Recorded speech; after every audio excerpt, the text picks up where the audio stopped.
अखिलेश यादव की छलांग BJP back foot पर, लखनऊ से दिल्ली तक समाजवादी पार्टी का जलवा। उत्तर प्रदेश विधानसभा सत्र में भी सपाइयों ने जमकर किया बीजेपी का विरोध। बैकफुट पर योगी आदित्यनाथ। क्या पूरी खबर आपको बता रहे हैं। उससे पहले मेरा नमस्कार आप स्वीकार कीजिए।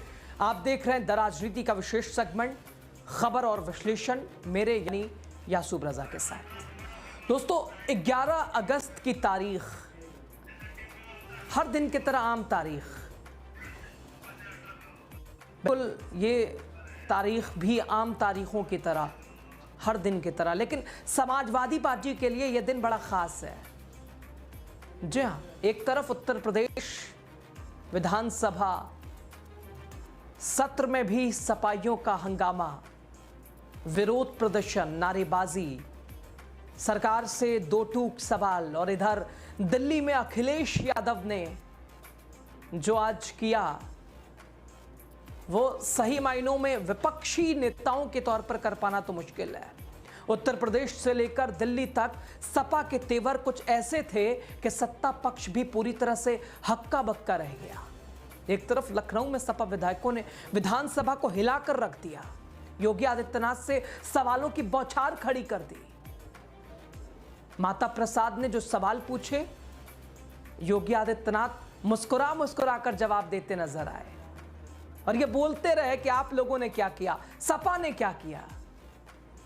उत्तर प्रदेश में जो भी हुआ है वो एनडीए ने किया है, बीजेपी ने किया है, ये योगी आदित्यनाथ का दावा था। दिल्ली में दोस्तों खुद अखिलेश यादव, उन्होंने मोर्चा संभाला इंडिया गठबंधन की तरफ से। उधर उत्तर प्रदेश विधानसभा में माता प्रसाद सपा का झंडा लेकर बतौर विपक्ष आगे बढ़ते दिखाई दिए। दिल्ली में अखिलेश यादव ने बैरिकेडिंग फांदकर वो कर दिखाया जो बाकी विपक्ष सोचता ही रह गया, विपक्षी सांसद सोचते ही रह गए।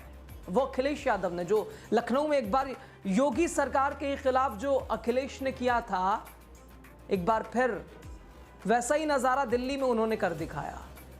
आपको शुरुआत करते हैं, बताते हैं उत्तर प्रदेश की राजधानी लखनऊ, जहां सेशन चल रहा था। यहां विधानमंडल के मानसून सत्र की शुरुआत आज से हुई। विधानसभा की कार्यवाही शुरू होने के कुछ ही देर बाद सपा नेता और नेता प्रतिपक्ष माता प्रसाद पांडे ने अपने साथ अभद्रता का मुद्दा उठाया कि भाई साहब, योगी आदित्यनाथ का क्षेत्र और वहां मैं जाता हूं तो मेरी ही सुरक्षा, उसके ऊपर प्रश्न चिन्ह लगा है। यानी माता प्रसाद की सुरक्षा और योगी आदित्यनाथ प्रदेश के मुखिया के क्षेत्र में। उन्होंने दावा किया कि वो बीते दिनों गोरखपुर गए, जहां उन्हें गाड़ी से खींचने की कोशिश हुई। काला झंडा तो दिखाया ही गया और इसके साथ ही साथ जिसके पास काला कुछ नहीं था, वो काला छाता लेकर खड़ा था। उनका रास्ता रोका गया, उनके आगे जो गाड़ियां चल रही थी उन गाड़ियों को नुकसान पहुंचाया गया। वो कार्यकर्ता योगी जी आपके थे, आपका क्षेत्र था। इसके बाद सपा के विधायकों ने नारेबाजी शुरू कर दी। खुद माता प्रसाद पांडे ने यह मांग तक रख दी कि इस मामले की जांच होनी चाहिए। आपको सुना रहे माता प्रसाद पांडे, हुंकार सुनिए उनके, सवाल सुनिए उनका सीधे योगी आदित्यनाथ से। आप सुनिए जरा। मैं संभल जाना चाहता था, आपने रोक दिया, मैं रुक गया। बहराइच जाना चाहता था, आपने रोक दिया, मैं रुक गया। आपके पार्टी के कार्यकर्ता वहां खड़े होकर के भटे भदे नारे लगा रहे थे, रोक रहे थे। हमारे आगे जो दो गाड़ी चल रही थी उसको तोड़ भी दिया। इसके बाद जब हम लोगों ने अपने लोगों को समझाया, हाँ कुछ मत बोलो, झगड़ा करने लड़ाई करने का अवसर नहीं है, हम धरने पर बैठ गए। धरने पर बैठने के 10 मिनट बाद सीओ आए, उन्होंने कहा साहब रास्ता साफ है, आप चले जाइए। मैं चुपचाप चला गया, कोई किसी से कोई वहां नारेबाजी नहीं, कोई किसी को तेजना है, इस पर बात केवल पूछता गया इसके पहले जब हम लोग नहीं गए थे तब शायद इसकी बात नहीं मुआवजे की हुई थी। उसी पहली रात को मुआवजे की बात हुई थी। हम लोग मिलते गए, बात करते गए, वहां भी कुछ नहीं हुआ। लेकिन जब जटाशंकर चौराहे पर पहुंचे तो माननीय मुख्यमंत्री जी अगर पुलिस रोक देती, पुलिस गाड़ी को बंद करती, हमें गिरफ्तार करती, कोई याद आपके लोग जिसमें अधिकांश आपके पार्टी के कार्यकर्ता नहीं थे, पता नहीं कौन लोग थे, गाड़ी के सामने आ गए, बोनेट पीटने लगे, फाटक खोल के खींचने की कोशिश की। हम फाटक बंद कर लिए, उनको समझाए कि इस तरह से प्रदर्शन नहीं होता, हम लोग बहुत किए हैं, आपको जो कहा लीजिए, हमको जाने दीजिए। वो नहीं जाने दे रहे थे। इतने में हमारे पीछे के लोग जब आ गए, पुलिस खड़ी कुछ बोल ही नहीं रही थी। जब हमारे लोग आ गए तो जो पुलिस को लगा अब लड़ाई हो जाएगी तो आपके लोगों को हटाया। काले झंडे दिखा रहे थे, काला झंडा एक हमारा पार्टी का कर्ता खींच लिया। मुख्यमंत्री जी उनको काले झंडे नहीं मिले तो काले छाते ले आए और छाता मेरे सामने ऐसे ऐसे घुमाने। अरे हमने कहा यार झंडा दिखाना तो सीख लो, क्योंकि सरकारी दल में वो विपक्ष में बहुत रहे हो, हम लोग ये बहुत किए हैं। इसके बाद फिर वहां हमारे साथ अभद्र व्यवहार हुआ, गाली गुप्ता भी दिया, मेरी गाड़ी को तोड़ने की कोशिश की। मैं पुलिस के बीच से मैं निकल गया, शांतपूर्ण ढंग से, बिना किसी उत्तेजना के, बिना किसी उसके मैं चुपचाप चला आया। यही वहां का दृश्य है। मैं ये कहना चाहता हूं, लोकतंत्र में अगर मुख्यमंत्री के क्षेत्र में और मुख्यमंत्री के पार्टी के लोग इस तरह से किसी नेता के साथ करेंगे तो लोकतंत्र कैसे जीवित रहेगा? लोकतंत्र को बचाने की जिम्मेदारी आपकी है। ये मैं मानता हूं कि 10 मिनट में हटाने में हो सकता है सरकार का किसी का हाथ रहा हो, लेकिन आगे चल करके जब हम लोग कुछ बोल ही नहीं रहे थे, सारा मामला पार कर गए, 2 जगह रोक के गुंडाई की गई। यही बात मैंने प्रेस कॉन्फ्रेंस में कही थी। और यहाँ मेरा एक ही कहना है कि आप लोकतंत्र के रक्षक हैं और आपके क्षेत्र में अगर हमें नहीं जाने देना था तो हमको सर्किट हाउस में रोक देते, पहाड़े हाथा पर पुलिस लगा देते कि नहीं जाएंगे, हम नहीं जाते। लेकिन ले जाकर के वहां मुठभेड़ कराना ये अच्छी बात नहीं थी। मुख्यमंत्री जी यही बात कहना था। तो सुना आपने दोस्तों माता प्रसाद पांडे को, विपक्ष के नेता के तौर पर अपने जिम्मेदारी का निर्वहन कर रहे थे। उनके ठीक बगल में शिवपाल चाचा भी बैठे थे, वो भी मुस्कुरा रहे थे। योगी आदित्यनाथ जवाब देते देते मुस्कुराहट उनके चेहरे पर भी दिखाई दी। तंज भी खूब कसा योगी आदित्यनाथ ने। नेता प्रतिपक्ष माता प्रसाद पांडे के आरोप लगाने के बाद गोरखपुर दौरे के दौरान उन्होंने साफ कहा कि बदसलूकी हुई, सरकार की मौन सहमति रही, योगी आदित्यनाथ का क्षेत्र रहा और मेरी सुरक्षा। और इसके जवाब में अब योगी आदित्यनाथ ने भी तगड़ा पलटवार किया। सीएम योगी ने नेता प्रतिपक्ष माता प्रसाद पांडे को एक वरिष्ठ नेता बताया कि आप वरिष्ठ हैं। माता प्रसाद पांडे को कहा कि आप बड़े वरिष्ठ नेता हैं, लेकिन आप जो कर रहे हैं वो आप नहीं कर रहे हैं, वो आपसे करवाया जा रहा है।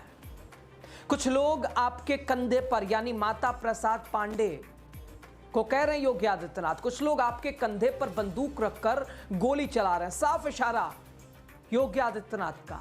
कहां है आप भी समझ रहे हैं। सीएम योगी ने कहा माता प्रसाद पांडे आप वरिष्ठ नेता हैं, आपको अनावश्यक रूप से मोहरा बनाया जा रहा है। आपको अनावश्यक रूप से मोहरा बनाकर कुछ लोग आपके कंधे पर बंदूक रखकर निशाना साध रहे हैं। आपको ऐसा होने नहीं देना चाहिए।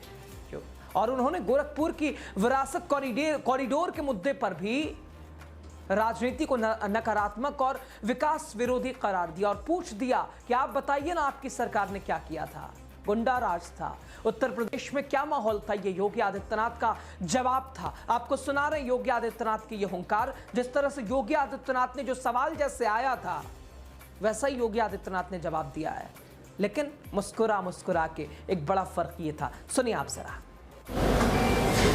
लोग आपको अनावश्यक रूप से मोहरा बना करके आपके कंधे पर बंदूक रख करके, अब आपको कम से कम इस उम्र में इस बात का ध्यान रखना चाहिए कि इस उम्र में सब नहीं होने देना चाहिए। जो आपके कंधे में बंदूक रख करके निशाना साधने का प्रयास कर रहे हैं। आपके 3 दिन पहले मैं स्वयं उस विरासत गलियारे का दौरा किया था, मालूम है ना। मैं एक एक व्यापारी से बात किया था और बातचीत करके वो गोरखपुर के सबसे पुरानी मंडी है, आप तो गोरखपुर में पढ़े भी हैं, और सबसे पुराना बाजार है, लेकिन कंजेशन होने के नाते, अवैध कब्जा होने के नाते वहां पर उस कंजेशन को दूर करके आज सड़क बनाई जा रही है। आप लोगों ने अपने समय में तो कुछ किया नहीं। वहां के मासूम बच्चे दम तोड़ते थे बीमारी से, इंसेफ्लाइटिस से 700 से लेकर 1500 बच्चों की प्रतिवर्ष मौत होती थी। आपकी विधानसभा की भी और सिद्धार्थनगर जनपद के भी सैकड़ों बच्चे मरते थे। कभी आप लोग कुछ नहीं किए, विकास के लिए आप लोग कुछ नहीं किए। अपने समय में विकास का आपका कोई एजेंडा नहीं था। और अगर भारतीय जनता पार्टी की सरकार, एनडीए की ये सरकार विकास कराना चाहती है तो आपको इसमें भी बुरा लगता है, क्योंकि समाजवादी पार्टी से उम्मीद की ही नहीं जा सकती है कि वो सुरक्षा की बात करेंगे और अच्छा विकास का कार्य कर सकेंगे। तो दोस्तों, आपने योगी आदित्यनाथ को भी सुना। योगी आदित्यनाथ ने माता प्रसाद पांडे द्वारा लगाए गए आरोप, उसका हंस हंस के जवाब दिया। और उसके बाद योगी आदित्यनाथ अभी बोल ही रहे थे, अभी बात अपना जैसे ही उन्होंने सपा पर निशाना साधा, समाजवादी पार्टी की सरकार के दिन याद दिलाए। जवाब में सपा का हमला, समाजवादी पार्टी कहां चुप रहने वाले, सपा का हमला तेज हो गया और हंगामे के बीच स्पीकर को सदन स्थगित तक करना पड़ा और अगली बैठक तक कार्रवाई टाल दी गई। यानी आज सदन में सपा भारी पड़ती दिखाई दिया। सेशन का जो हंगामा था, योगी आदित्यनाथ ने जिस तरह से सपा पर निशाना साधा, उसके बाद समाजवादी पार्टी के तमाम विधायक, तमाम नेता विरोध करना शुरू कर दिया। उन्होंने नारेबाजी शुरू कर दी। सेशन काफी देर तक चिल्ला चिल्ली में रहा, बहस आरोप प्रत्यारोप में रहा। बहुत देर तक सदन के स्पीकर, सदन के नेता, उन्होंने चुप कराने की कोशिश भी की, लेकिन सपा आत्मविश्वास दिल्ली से जो मिला था, जरा आपको दिखाने की हम कोशिश कर रहे हैं। आप ये हंगामा भी सदन का देखिए। माननीय अध्यक्ष जी, माननीय नेता प्रतिपक्ष ने एक बात उठाई, माननीय मुख्यमंत्री जी ने उसका समुचित जवाब दे दिया। फिर अब इसकी क्या आवश्यकता है? माननीय, इसकी क्या आवश्यकता है? नहीं, मेरी बात सुनिए। पूरी बात जो माननीय नेता प्रतिपक्ष ने उठाई थी उसका जवाब दे दिया गया सदन में।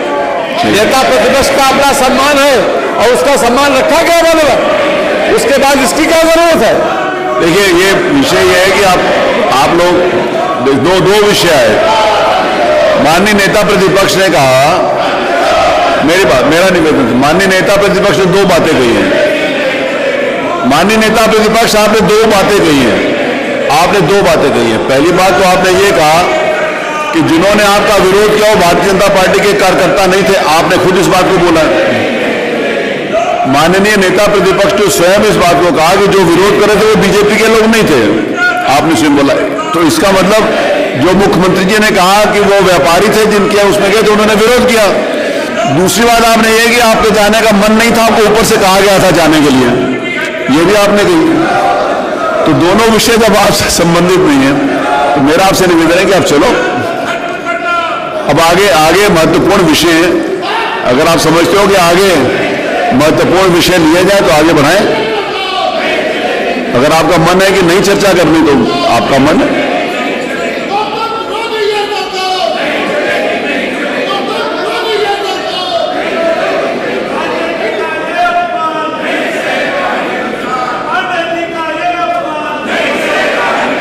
अरे वो आपको रोक रहे बोलने के लिए। देखो, माननीय पांडे जी आपको कह रहे हैं ऐसे मत बोलो। पांडे जी आपको कह रहे हैं, मैंने सुन लिया। माननीय नेता प्रतिपक्ष आपको कह रहे हैं ये बात मत बोलो। उनका अपमान हुआ ही नहीं, उनका अपमान कोई कर ही नहीं सकता। उनका कोई अपमान नहीं हुआ, तो ना अपमान कोई उनका करने का मंशा है किसी को।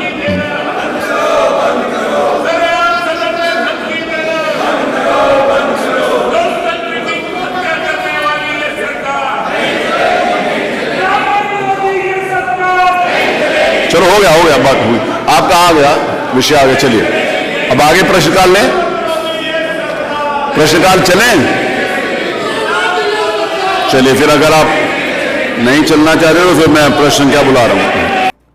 तो सदन का हंगामा भी दोस्तों आपने देखा, क्योंकि एक तरफ सपा अध्यक्ष दिल्ली में बवाल काट रहे थे और दूसरी तरफ उनकी पार्टी योगी आदित्यनाथ को बीजेपी को घेर रही थी। दिल्ली में जब विपक्ष के सांसद भारत निर्वाचन आयोग के कार्यालय तक बढ़ रहे थे, मार्च कर रहे थे, रास्ते में उन्हें रोक लिया गया, लेकिन अखिलेश यादव रुके नहीं, बैरिकेडिंग फांद डाली और फिर एक बार फिर सुर्खियों में छा गए। इंडिया ब्लॉक के तमाम नेताओं की मौजूदगी में अखिलेश यादव ने एक छलांग लगाई। विपक्षी राजनीति की लंबी छलांग अखिलेश यादव की बन गई। सोशल मीडिया पर वीडियो वायरल, सपा समर्थक बोले यही है असली विपक्ष की आवाज। दिल्ली में जहां अखिलेश छाए रहे, वहीं लखनऊ में सपा ने विधानसभा को रोके रखा। ऐसे में सवाल ये, क्या बीजेपी के लिए अब सपा बनती जा रही है मुसीबत? 2027 का रन, जो कि योगी आदित्यनाथ की यह परीक्षा, लोकसभा चुनाव में मात खाने के बाद आत्मविश्वास से भरपूर समाजवादी पार्टी और सदन का हंगामा। क्या समाजवादी पार्टी बीजेपी के लिए, योगी आदित्यनाथ के लिए सबसे बड़ी चुनौती बनती जा रही है? लखनऊ में सपा के हंगामे, दिल्ली में अखिलेश यादव का बवाल, बैरिकेडिंग फांदने के बाद भारतीय जनता पार्टी के लिए क्या यह मुश्किलें बढ़ गई हैं? दोस्तों, लगातार समाजवादी पार्टी एक मांग भी करती रही है मानसून सत्र को लेकर कि केवल 4 दिन का इसको बढ़ाया जाए। दोस्तों, समाजवादी पार्टी लगातार सदन को लेकर मांग करती रही है कि मानसून सत्र केवल 4 दिन का क्यों, इसको बढ़ाया जाए, यानी होमवर्क पूरा है विपक्ष का, सवाल पूरे तैयार हैं, सरकार को कैसे घेरना है। और अखिलेश यादव के पीछे कार्यशैली भी है। तो दिल्ली से लेकर लखनऊ तक समाजवादी पार्टी का दिन रहा आज। अब आने वाला दिन सदन के लिए भी बड़ा खास है। विपक्ष की तैयारी और सरकार का जवाब, कैसे योगी आदित्यनाथ डील करते हैं, कैसे फेस करते हैं, देखना महत्वपूर्ण है। बहरहाल, खबर पे आप क्या सोचते हैं, अपनी राय हमारे साथ साझा कीजिएगा। लास्ट तक वीडियो देखने के लिए आप सभी का बहुत शुक्रिया।